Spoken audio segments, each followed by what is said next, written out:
Herkese merhaba, hoş geldiniz.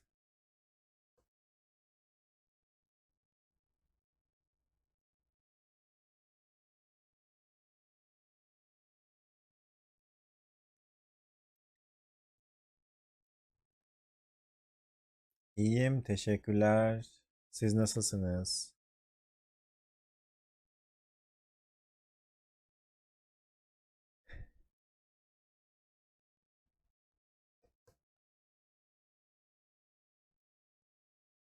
Harika, süper. Sizleri burada hazır görmek çok güzel. Şimdi eee, yeni kişiler görüyorum. Onlar için bir hatırlatma yapacağım. I see new people. I'll make a reminder for them. Wait, let me see how many people are watching the stream. 11. Okay, so first of all, if you can hear my voice right now, please click on my name in the lesson voice channel. You can see the red live icon next to my name. Click there or double tap on it if you are on a mobile phone and start watching the stream. That's the first step. And the second step, the next step is assuming you are on the stream now, please go to the lessons text channel and then find the chat, find the thread in the lessons text channel. You can click on this tag here. You can now find the thread. This is where I will be reading during the lesson. This is where you can respond or ask a question during the lesson. Okay? And a tip for watching the stream and reading the chat is wait, you go to the stream, watch it, and then at the bottom right, you can see a pop-out option. Click the pop-out option, and you will see a new window. The stream will be on a new window. This is how you can watch the stream in a full screen, or at least in a bigger screen, and read the chat at the same time. Okay? And I'll end the stream for myself. Stop. Wait. My other account disconnected. Okay.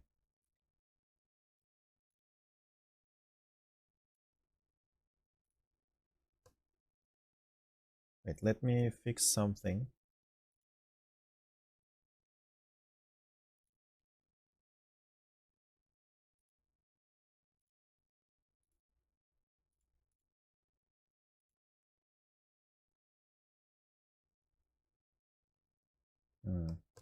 Something went wrong, which is weird.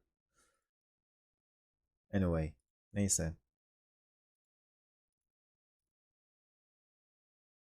So, and the third reminder, there will be a lesson recording available tomorrow at on our Patreon page at this link if you want to watch the recording of this lesson later.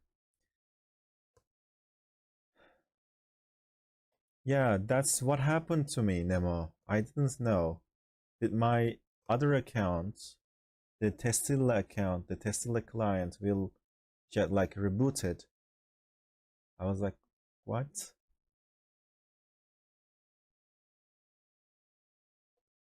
Anyway, so şimdi dersimize dönüyoruz.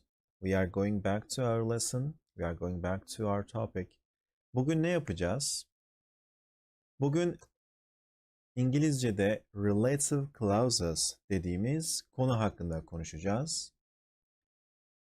Today we will talk about this topic that we call relative clauses. Even explaining this, I am already using it when I say the topic that we call something something.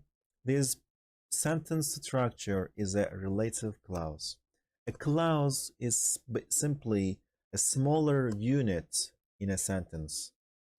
And then we will put these units inside bigger sentences. And these units in the bigger sentence will give more information about the subject or the object. Hopefully, when I show you examples, you will understand and have a better grasp of the topic. Şimdi başlıyoruz. We are starting. As I was saying earlier, relative clause nedir? Basit kelimelerle anlatmak gerekirse bir nesne ya da özne hakkında daha fazla bilgi veren küçük bir cümle birimidir. Kendi başlarına kullanılamazlar ve daha büyük ana cümlenin içinde kapalı bir kelime grubu olarak kullanılırlar. Peki İngilizce'de örnek ne olabilir? İngilizce'de örnek The book which I am reading is nice.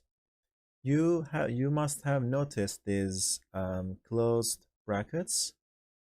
These show the relative clause, the which I am reading. So the main sentence is the book is nice. The book is nice. But when I ask which book, now I need more information about this book. Like there are many books in the context. We talk about many books. I want to emphasize the book that I am reading. Okay, this part, which I am reading, is a relative clause. It is related or it is dependent on something. It gives me more information. Peki, Türkçe'de nasıl söylüyoruz? How do we say that in Turkish? Unfortunately, things are not that simple. You will have to use two different suffixes depending on the situation. Sometimes you will use an an suffix. Sometimes you will use an dık suffix. Tabii ki ikisi arasında fark var. Of course, there are differences between the two. Bir sonraki sıradaki slaytlarda bu farkları öğreneceğiz. Ama şimdi gelin hep beraber örneklere bakalım. Let's see examples together before we move on. Koşmak, which means to run. How do I add the an and dık suffixes to this koşmak verb? You get rid of the infinitive suffix, the mak, then just simply put an, koşan. Or, which is more difficult here, you remove the mak again, but this time you will have to be careful with consonant hardening and vowel harmony and also possessive suffixes. You can see this indicator, the possessor here, benim, which means my. It's the same structure when you say my car, my school, my family, my whatever. So we use the same structure as something to possess, then we put it at the end. Yürümek, the next example, we get rid of the mek, and here yürüyen. But this time I have a y buffer. Why? Neden? Çünkü burada ü var, burada e var.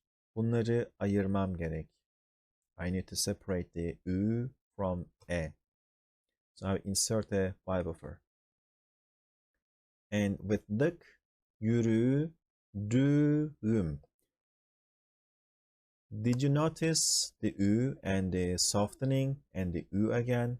It's all about vowel harmony and consonant softening. Okay. Şimdi sonraki slide'a geçiyorum. I'm moving to the next slide, and here is an overview of relative clauses in Turkish. Burada Türkçedeki relative clauses ile ilgili bir ön izleme var. Kısaca bir özet var. There's a summary. Daha önce söylediğim gibi an ve dık olarak iki tane suffix var. As I said before, there are two main suffixes, an and dık. And of course, there are different suffixes such as acak and mış. We will first focus on an and dık, then we will talk about acak and mış.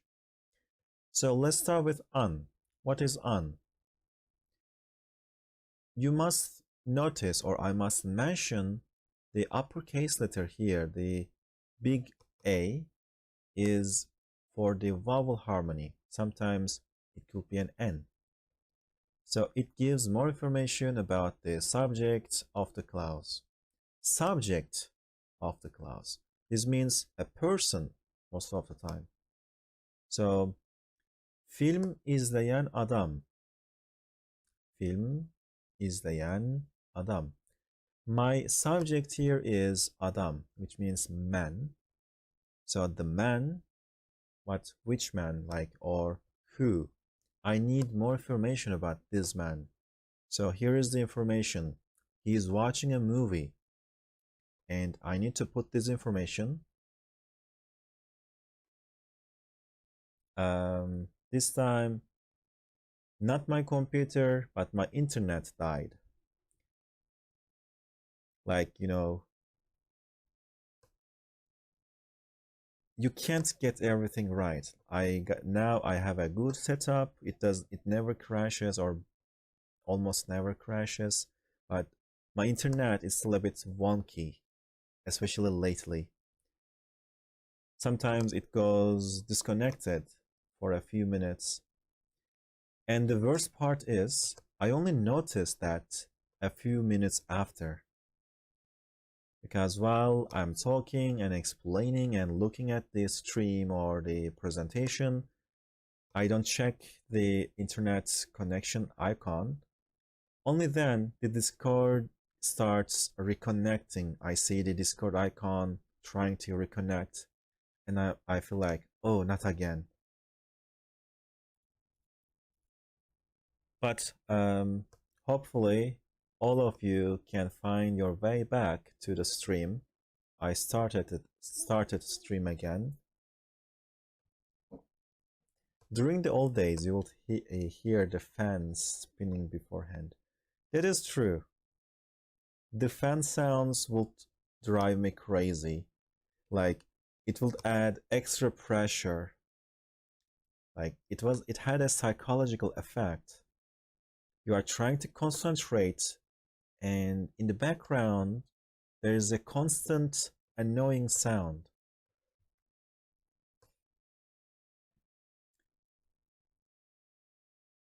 Indefinite ping command open to see if I'm still online.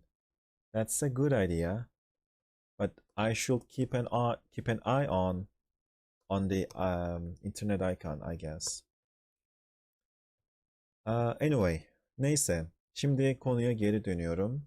I'm going back to the topic.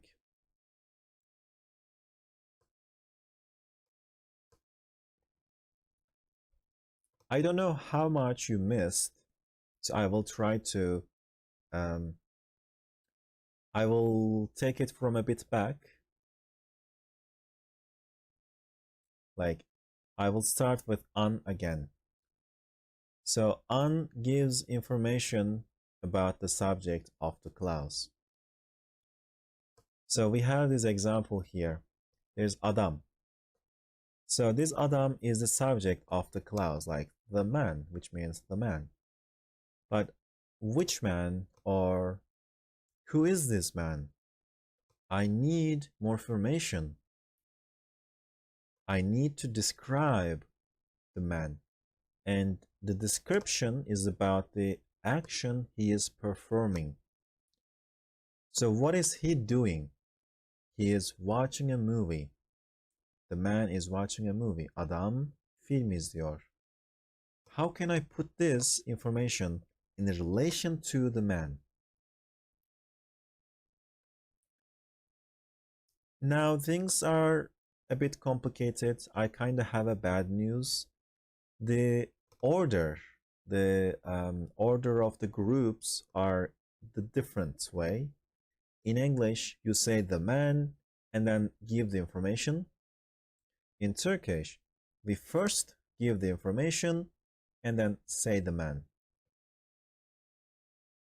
Okay? There's someone you invited who can't join the class. Why can't they? Oh, okay. They joined the server just now. They need verification. I will handle that.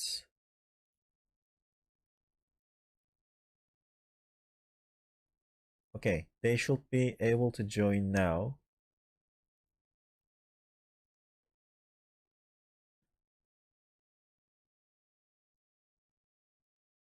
Okay. So the order of the parts of the sentence are the other way in Turkish. First, we give the information, we describe the man first, and then mention the man. Film izleyen adam. Second example, kitap okuyan çocuk. So, first I'm describing what the child is doing, and then I'm saying the kid. So like the kid who is reading a book. Kitap okuyan çocuk. You know, sometimes in English they also say the book reading child, the book reading kid. Maybe when you put it this way, the order will be the same. The information, the action comes first. And last example, yemek yapan kadın. Kadın. So I'm talking about a woman. But which woman? Hangi kadın? I'm talking about the woman who is cooking the food. So this part is my information. I'll draw it. This part is my information about the woman, right? In Turkish, it goes from the other way, or it comes first. Yemek yapan kadın. The first part gives information for the kadın. And the second note, the second point about the an is it's used for past and present events. There's no other indicator to tell the tense. It completely depends on the context. It is just very ambiguous. If the context is not given, you can't tell the tense because it could mean in the past or in the present. Film izleyen adam can mean the man who was in the past, who was watching a movie, or the man who is watching a movie. This part can mean both of them. Okay, that was basically how we use the an suffix. How about the dık suffix? It is very similar, but this time it gives me information about the object. Mesela, for example, I was talking about the man and I gave information for the man. This time I'm talking about the movie and I need to give information about the movie. So how do I do that? I change the suffix and I change the order of the words. So I say adamın izlediği film. It comes first, like the man's watching movie is how we say it literally. The man's watching a movie is basically the movie that the man watches. Çocuğun okuduğu kitap. My object is the kitap and I need information about the book, like which book? The book that the kid reads. Like maybe there are in the context, maybe there are different books laying around on the shelves, but I need to specifically refer to the book that kid reads. Okay, that's the identification. The dık gives me a specific object. Later on, I will show you some pictures and I will specify the objects in that picture so you will understand the importance and the function of this dık suffix because it helps you point at some objects. Last example, kadının yaptığı yemek. So again, maybe there are different food, like there are different dishes around. Maybe you are talking about food, dishes in general, but you need to specify the very specific food that the woman cooked. The food that the woman cooked. Kadının yaptığı yemek. Okay? So far, I'm only giving you an idea of the idea on how this works. I will also teach you how to go step by step and some details you need to be careful with or some details you need to keep in mind while adding the suffix. And very similar to this, it is also used for the past and present events. Adamın izlediği film can mean the movie that the man is watching, as in the present, or the movie that the man was watching in the past. If there's no context, the meaning is ambiguous. You can't tell apart the tense. And acak and mış, they are very, very the same. They just specify the tense. Just like I said in a bit, like a second ago, you can tell apart the tense if you use an and dık, but there is a way, there is an option to clear this confusion. This is how you say acak and mış. So if you want to make sure that you are talking about the past, you can use mış. Instead of saying film izleyen adam, you can say film izlemiş adam. Instead of saying yemek yapan kadın, you can say yemek yapmış kadın. Okay, so next slide. Let's now learn how to go with this. So this suffix is used to add extra information about a person doing an action. Yes, we already learned that, but how do we do this step by step? So you need to take into consideration the two-way vowel harmony, an or en. Also, with some verbs, you need to take into consideration the buffering. You might need to add these Y letters. I will give you some examples with each category, so you will see it. So, here I will give you a direct sentence. For example, I'll say çocuk oyun oynuyor. This literally means the kid is playing a game. I need to convert this sentence. I need to put it in a relative clause order. How do I do this? I need to identify the verb. What is the verb in this sentence?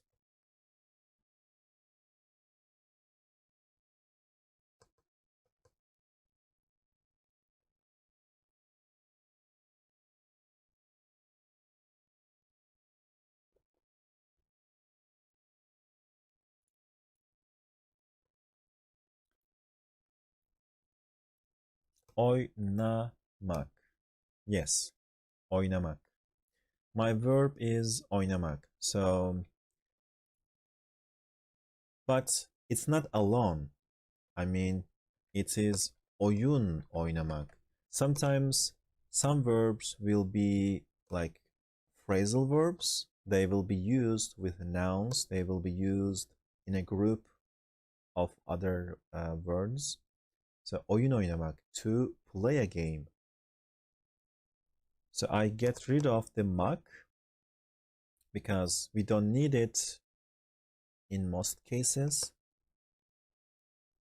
And I need to insert the an suffix. First, I'll check the vowel harmony. The last vowel in my verb is a. So I'm checking the list. I have a here, which means I need an. Yes. And the second step, the second important part is checking if the verb has a at the end, which it does. So it has here. O zaman oynayan diyorum. In that case, I'll say oynayan. Yes, oyun oynayan. And now my noun comes here. Oyun oynayan çocuk. So now this becomes the kid who plays a game.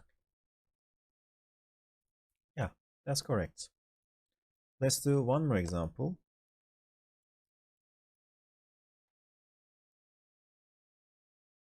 Bir örnek daha yapalım. Okay, ne diyelim?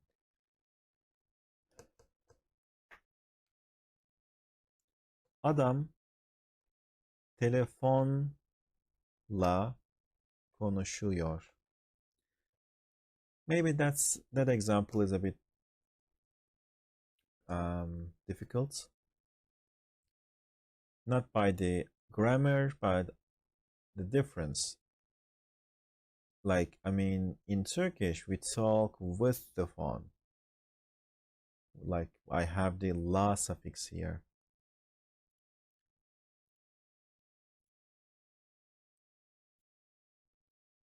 So, yes, let's identify the verb. Adam telefonla konuşuyor. The man is talking on the phone.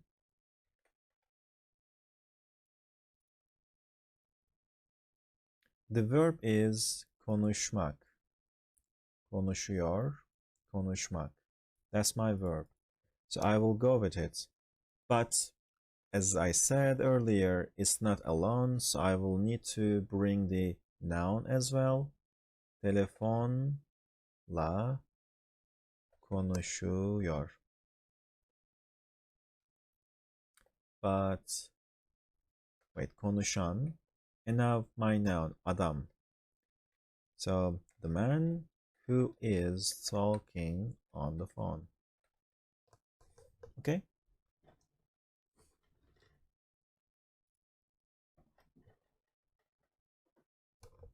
Okay, if you specify who they are talking to, then you will say annesiyle telefonda konuşan adam.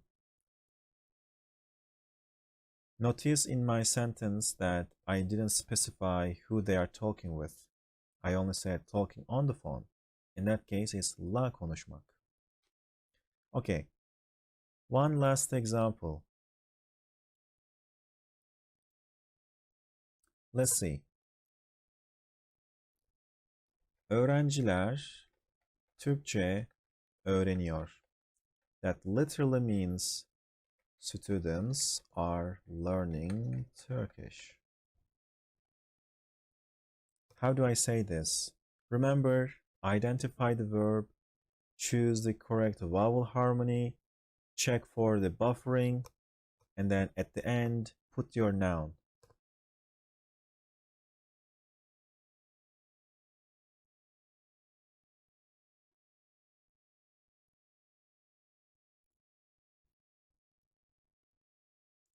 Teşekkürler Ramo. Sonra görüşürüz.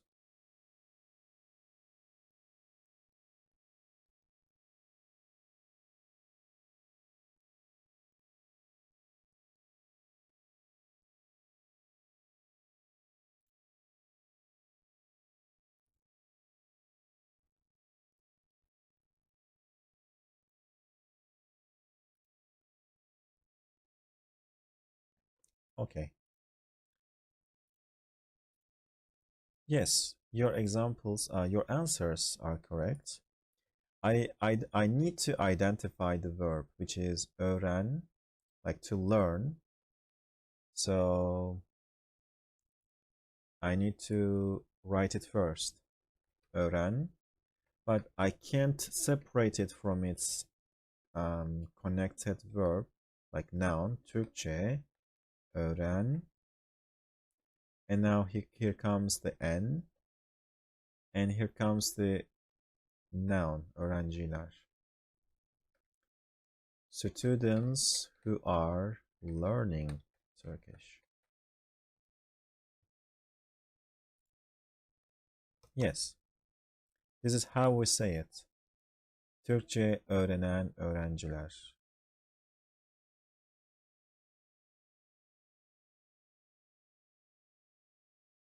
You can never figure out when to put E onto the end of a language or not. I will show that in a bit. You put E if the sentence requires the accusative. I will show you a few examples, so maybe you will now have a better idea. So, there are a few things I wanted to mention. When I first introduced the unsuffix, I said it shows the person of an action, but I want to add on to that.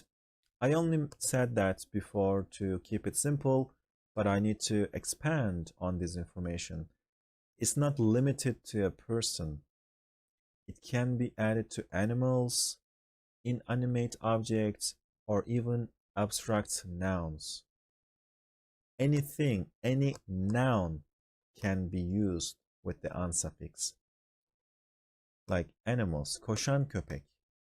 Any subject, exactly. The key point is, it's the subject.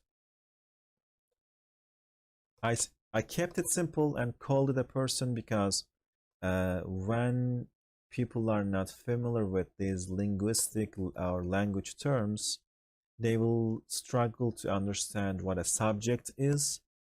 So a subject is, in most cases, a person, but it is not limited to a person. It could be an animal, it could be an object, it could be an abstract noun, like a feeling. So, koşan köpek, the running dog, the dog who runs. And objects, masada duran telefon, the phone which is standing on the table. And içimde büyüyen duygular. So actually now I can give you a tip to read this sentence. When you see an N in a sentence, just go to the next word after it. Because as I said, the order is the other way around. When you see N, it means it is describing the next word. If you see N here, it describes the duygular, which means emotions or feelings. So feelings. And which feelings? Which is büyüyen. What is büyümek? Büyümek means to grow, to get bigger. And this means the growing feelings, the growing emotions. And this is just extra information, like the feelings that are growing inside me, içimde, inside me. So the key point is you need to recognize the word as the subject. It is just the responsible element of the action or statement. Okay? And when I call it a subject, it doesn't mean it's the subject of the main sentence. It's only the subject of the clause. In the second part, I'm showing an example. Like, adam yolda yürüyor. The man is walking on the road. I put this in a relative clause structure. Yolda yürüyen adam. the man who is walking on the road, but that doesn't mean the sentence has this as the subject. It can be the object, as you can see here.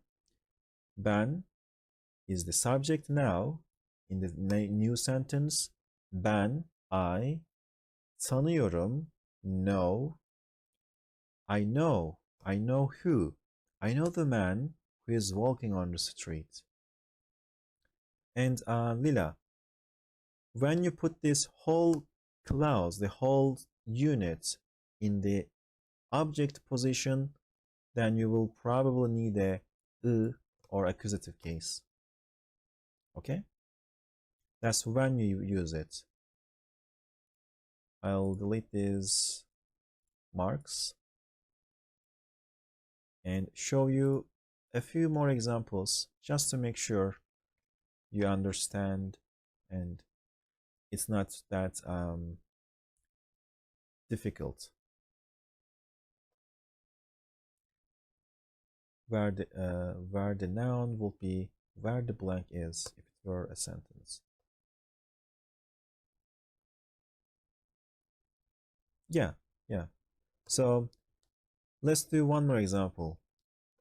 Çocuklar ders çalışıyor. So the relative clause will be ders çalışan çocuklar.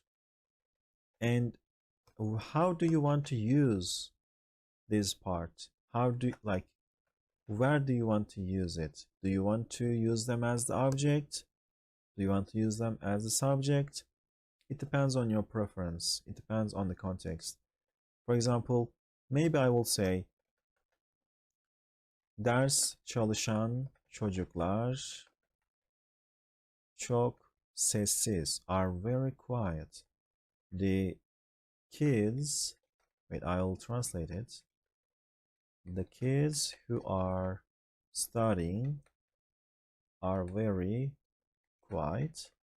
Or maybe I want to use a verb with them. Ben ders çalışan çocuklara. This time I will use a dative case because çikolata getirdim. So like I brought chocolate to the kids who are studying. Okay? I hope with the second example you can see the whole unit, the whole clause can be the object. The an shows the subject inside the relative clause. It shows the subject of the clause. But the whole clause can be the object. Okay, I hope that's clear.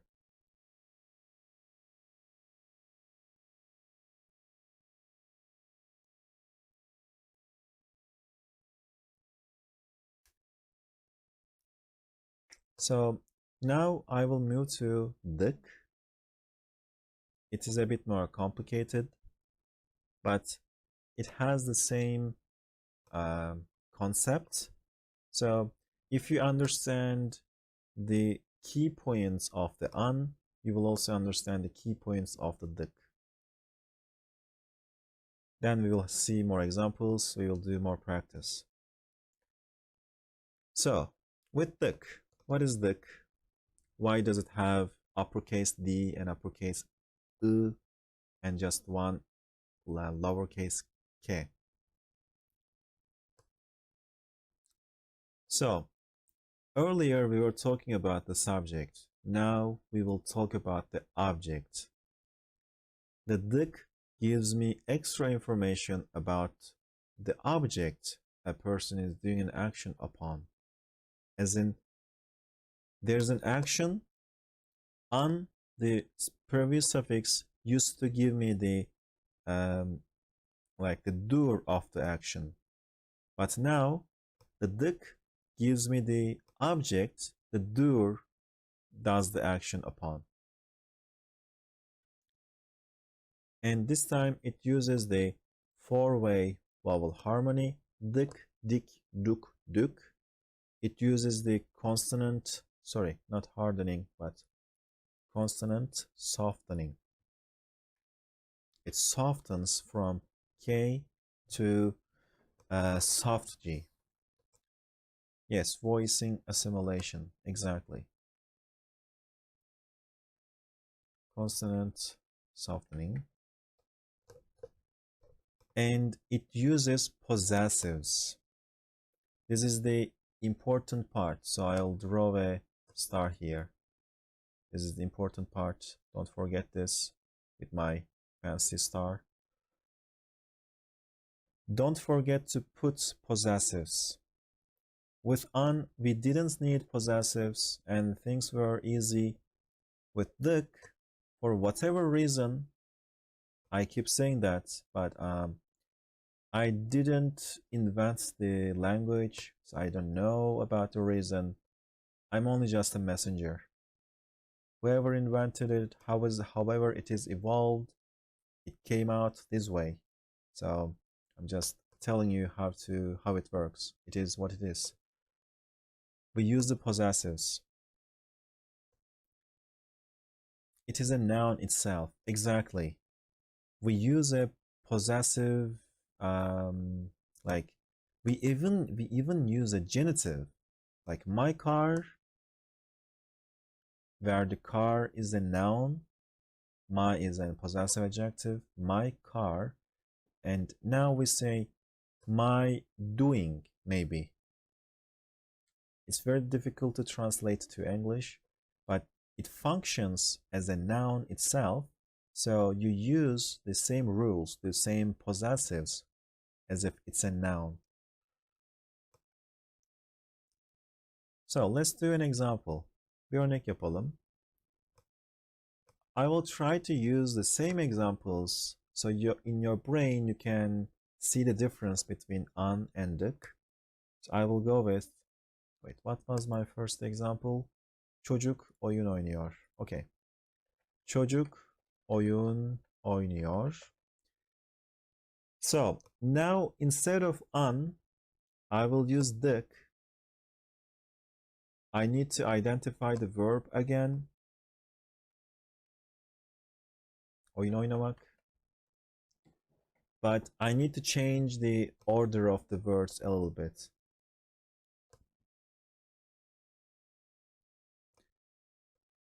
This time, instead of saying the kid who is playing a game, I need to say the game which the kid is playing. Okay, this time I'm talking about the game. How do I do this? You can type it in the chat.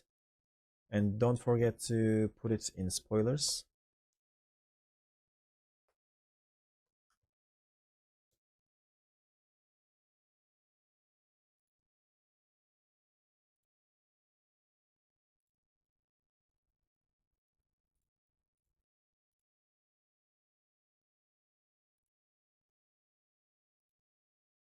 Let's see.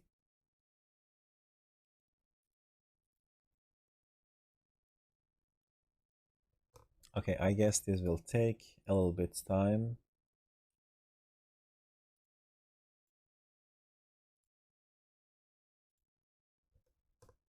It has extra steps compared to an.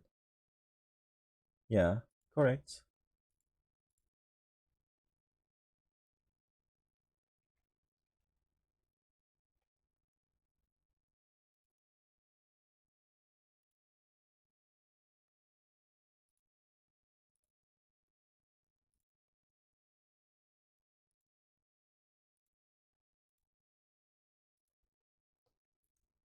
I'm waiting for more answers.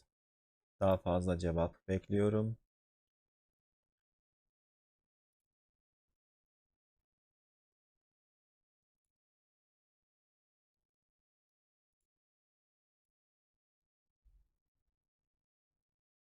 No, no, we are not talking about the children anymore. We are talking about the game which the children are playing, or specifically the child. Ferlaila. Sorry if that's not how it's pronounced, but you need to change the order. I will call you Furley. So you need to change the order. Put the çocuk as the possessor. Like çocuk owns the name. Okay, nice.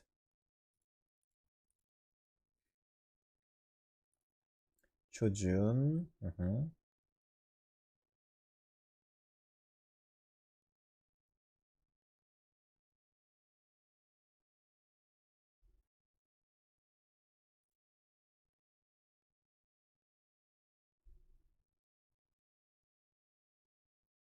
Okay, I will wait a little bit more, then I'll type the answer.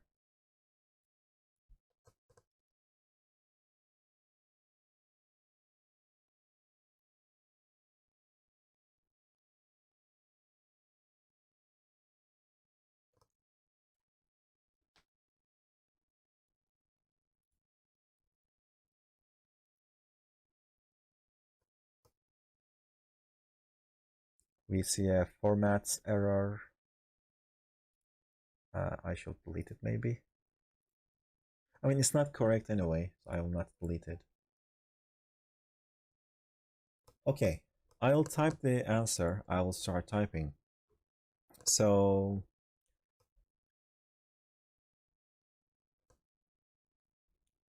the first step of forming a relative clause with dık is identifying the possessor. Like, now I'm talking about the object, but what is the subject? In this case, the subject is çocuk, right? And then I need to find the object, oyun, or wait, I need to find the object, but I can't put it here. I need to find it here. So this middle part, I need to fill it in with the verb, and then the dık comes into play, and then the possessive for çocuk. So it becomes çocuğun oynadığı oyun. And don't forget to put possessives on çocuk, like the genitive ending on çocuk. Çocuğun oynadığı oyun. So now this means the game which the kid is playing. This time I'm giving information about the game, not the kid. So like hangi oyun, which game, the game which the kid is playing. Let's do one more example. Bir örnek daha yapalım. From before, I'll bring the example. Adam telefonla konuşuyor.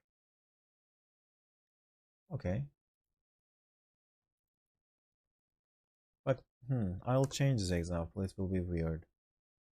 Adam kadınla konuşuyor. I'll say that one. Adam kadınla konuşuyor.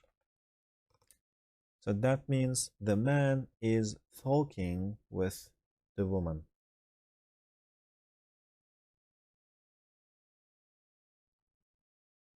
The man is talking with the woman. So what I need to say now is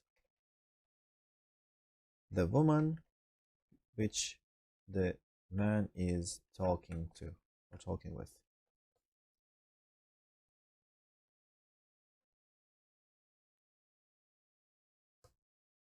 Remember the steps. In the direct sentence, identify the possessor, like identify the doer of the action, the subject of the action.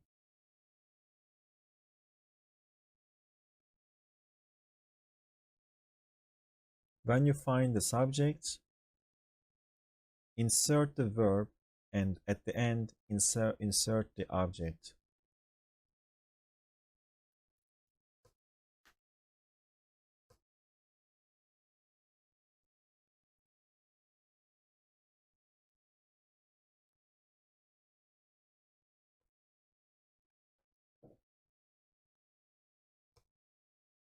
I don't know. You need to figure that out.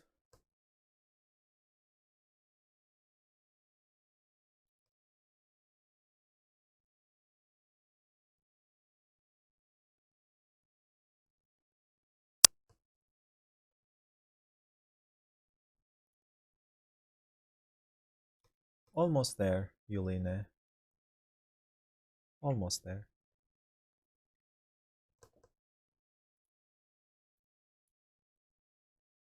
Akolia. Okay, almost there as well. There are some mistakes.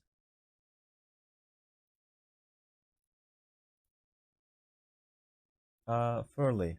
No, not quite.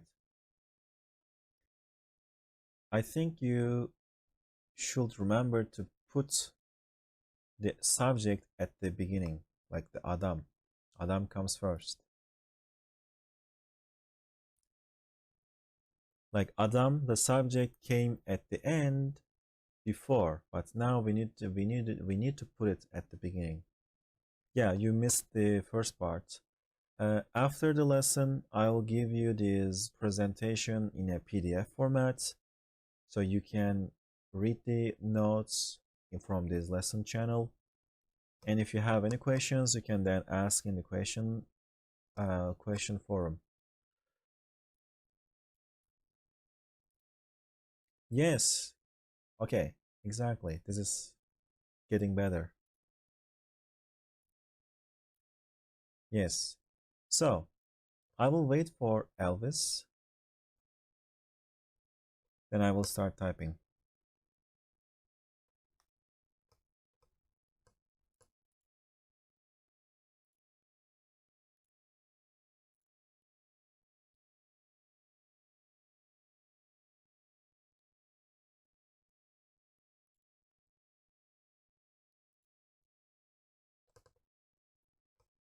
Okay, let's see.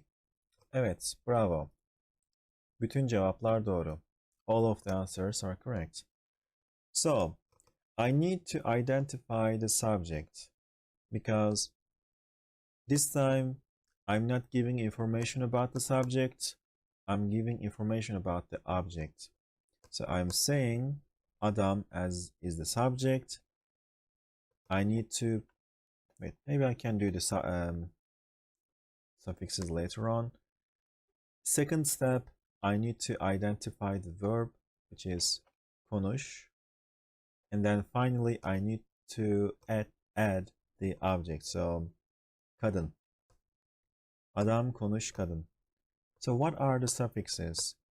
Adam is the possessor of this possession, of this possessive relationship. So, adamın konuştuğu bu kadın. Adamın konuştuğu kadın. Okay? Adamın gets the ın genitive suffix. It's the same possessive relationship when you say like the wall of the room. Odanın duvarı. Odanın duvarı. The same structure. Let's do one last example. Son bir örnek yapalım. Bakıyorum. Tamam.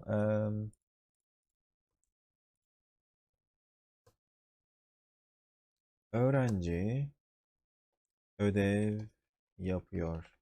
The student is doing homework. Öğrenci ödev yapıyor. So what I want to say is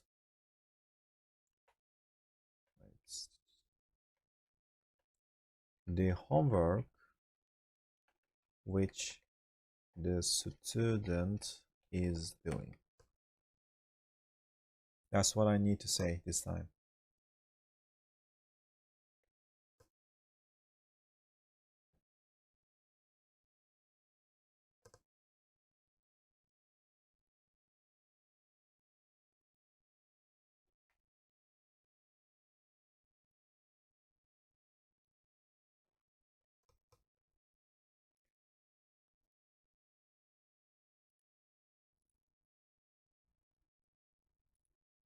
Okay. Nemo. Doğru. Yuline. Doğru. Nathan. Doğru. Curly. Doğru. Bravo. You got the order correctly this time. Akolia. You didn't use the dik suffix. With yap, use the dik suffix. Evet. Eren doğru.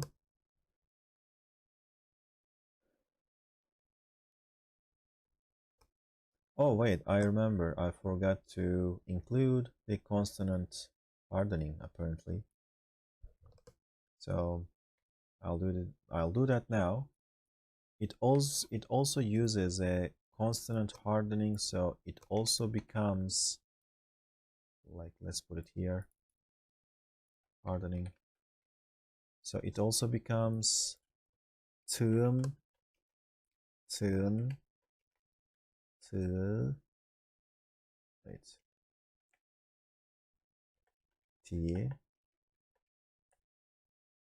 tuğum, and tüm. Okay, it can change from this D to T, the hardening. You also need to move this star. Okay. Öğrencinin yaptığı ödev. Evet. Şimdi I will start typing the answer. Wait, I need to give you your check mark. Öğrenci ödev yapıyor. The student is doing the homework. The student is the doer of the action. The student is the subject. So first I need to say öğrenci. But of course it will get a genitive ending later on. Öğrenci. And what is the verb?